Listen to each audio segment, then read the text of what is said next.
Hello বন্ধুরা, কেমন আছো সবাই? সবাইকে জানাই সকালবেলা গুড মর্নিং। সবার দিনটা ভালো কাটুক। মা বললো চা করতে, তার জন্য চা করছি, দেখতেই পাচ্ছ। চাটা করছি, চা ফুটে গেল, চাপাতিও দিয়ে দিলাম, চিনিও দিয়ে দিচ্ছি। চা হয়ে গেছে, নামিয়ে নিলাম, কাপগুলো নামিয়ে নিলাম, চাটা ঢেলে নিলাম, নিমকি দিয়ে চাপাতি সবাইকে দিয়ে আমিও বসে পড়লাম খেতে। খাওয়া হয়ে গেল, খাওয়া হয়ে গেছে। এবারে সবাই প্ল্যান করছে দুপুরে কি মেনু হবে সবাই মিলে। বসে ভাবছিলাম, তারপর ভাবলাম একটু ভিডিও করি। এই দেখো তরমুজ কাটা হচ্ছে, তরমুজ খাচ্ছে দিদা। এখানে মাসি আছে, এখানে ভাই আছে, সবাই আছে, এখানে মেশো খাচ্ছে। এই যে একজন খাচ্ছে বসে, এই যে এই জামারটা, এটা আমার।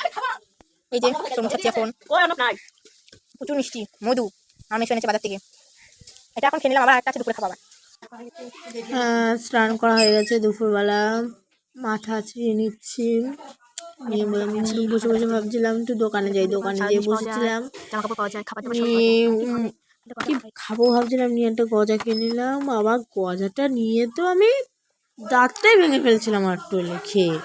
বাবার বাবা এতটা শখ নিয়ে গজাটা খাওয়া গেলো। দুপুরবেলা মেনু নিয়ে চলে এসেছি চিকেন কষা আর সাদা ভাত নিয়ে চলে এসেছি। বিকেলবেলা কত মেঘ করছিল আমাদের এখানে। মেঘ করছে, কমেন্টে জানাবে, ঠিক আছে? Tata, bye bye.